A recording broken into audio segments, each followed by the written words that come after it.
O'zbekiston bugungi kunda nafaqat tarixiy merosni asrab-avaylash, balki uning ilmiy, ma'naviy va madaniy qadriyatlarini zamonaviy platformalarda keng targ'ib etishga katta e'tibor qaratmoqda. Aynan shunday strategik maqsadlarni amalga oshirishda Islom sivilizatsiyasi markazi o'zining noyob roli va ahamiyatini ko'rsatmoqda.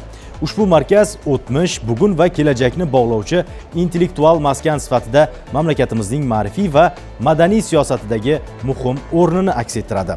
Assalomu alaykum. Siz markaz obyektivida tahliliy ko'rsatuvini tomosha qilyapsiz. Bugungi sonimizda joriy yilda Prezident Shavkat Mirziyoyevning Islom sivilizatsiyasi markaziga amalga oshirgan 4 rasmiy tashrifi va ularning davlat siyosatidagi strategik ahamiyati haqida so'z yuritiladi. Joriy yilning 29-yanvar kuni Prezident markazga navbatdagi rasmiy tashrifni amalga oshirdi. Bu safar nafaqat qurilish jarayonini baholash, balki majmuaning ilmiy, ma'rifiy va g'oyaviy mazmuniga aniq vazifalar qo'yishga qaratildi. Har bir inson bilim izlashga harakat qilsa, hech qachon kam bo'lmaydi. Butun qilgan ishimiz kelajakda islomda ilmiy, dunyoviy ekanligiga inontirishimiz kerak. Mana Termiziy bobomizning ilmini hali biz 10% ni xalqimizga yetkazmaganmiz. O'zbekistondan boshqa qaysi davlatda bunday ulamolar chiqqan?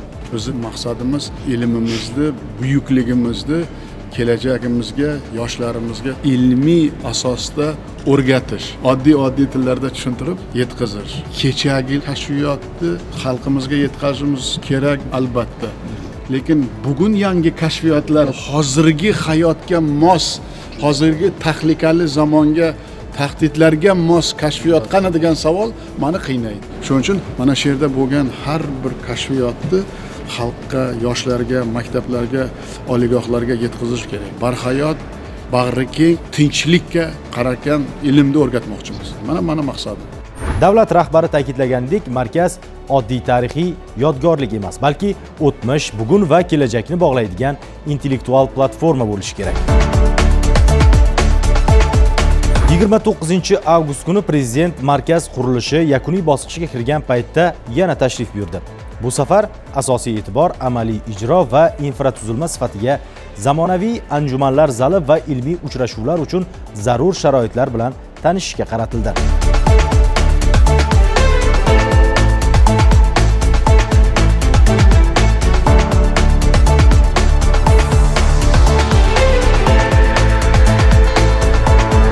Bu tashrif markazning xalqaro ilmiy ma'rifiy maydonga aylanishi uchun muhim bosqich bo'ldi. 20-oktyabrda bo'lib o'tgan navbatdagi tashrifda esa Prezident markazda yaratilgan ekspozitsiyalar mazmuniga alohida e'tibor qaratdi.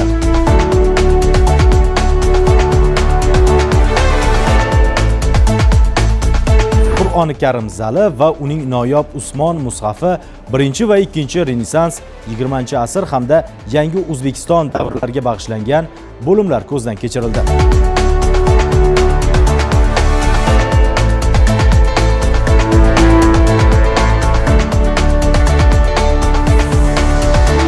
Ekspozitsiyalar maxsus interaktiv usullar orqali mahalliy va xorijiy tashrif buyuruvchilar uchun tushunarli va jozibali qilib taqdim etish bo'yicha aniq ko'rsatmalar berildi.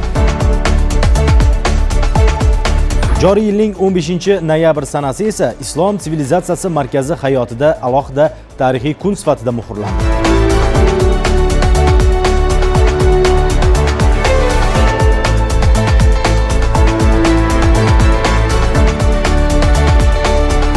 Toshkentda bo'lib o'tgan Markaziy Osiyo davlatlari rahbarlarining 7-maslahat uchrashuvi doirasida markazga mamlakatimiz va qo'shni davlat rahbarlari ham tashrif buyurdi. Prezident hamrohligida ular Qur'oni Karim zali va muzey ekspozitsiyasi bilan tanishdi. Shuningdek, O'zbekiston tomonidan ta'sis etilgan xalqaro mukofot kelajak merosi sovrindorlarini taqdirlash marosimida ishtirok etishdi.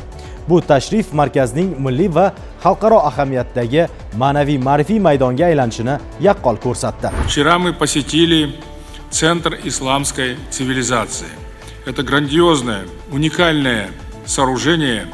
Действительно, это научный, туристический, этнокультурный проект. И согласен с мнением президента Узбекистана, что Центр исламской цивилизации здесь, в Ташкенте, мог бы стать общей площадкой для проведения научно-исследовательских работ в этой очень важной сфере. Мы посетили Центр исламской цивилизации. Созданный по инициативе президента Узбекистана, Центр является еще одним свидетельством преданности президента Узбекистана богатому культурному наследию Узбекистана. В то время, когда в некоторых странах растут нападки на нашу религию, исламофобия приобретает системный характер. Открытие Центра исламской цивилизации демонстрирует всему миру, что ислам – это религия созидания, терпимости, дружбы и братства. Выдающиеся представители исламского мира внесли огромный вклад в мировую науку, культуру, и Центр исламской цивилизации это отчетливо показывает. Уверен, что величественный и уникальный по экспозиции Центр исламской цивилизации в Ташкенте станет предметом гордости для всего исламского мира. Bir yil ichida prezidentning Islom sivilizatsiyasi markaziga 4 marotaba rasmiy tashrif buyurgani ushbu majmua O'zbekistonning ma'naviy va ilmiy ma'rifiy taraqqiyotidagi strategik ahamiyatini ko'rsatadi. Ushbu tashriflar orqali markazning mazmuni, faoliyat yo'nalishi va xalqaro obro'si bosqichma-bosqich shakllantirildi. Islom sivilizatsiyasi markazi bugun o'tmish merosini asrab-avaylash bilan birga zamonaviy ilmiy ta'lim va xalqaro hamkorlikni uyg'unlashtirgan markaz sifatida faoliyat olib bormoqda. Siz markaz obyektivida tahliliy ko'rsatuvni tomosha qildingiz. Navbatdagi sonlarda ko'rishguncha salomat bo'ling.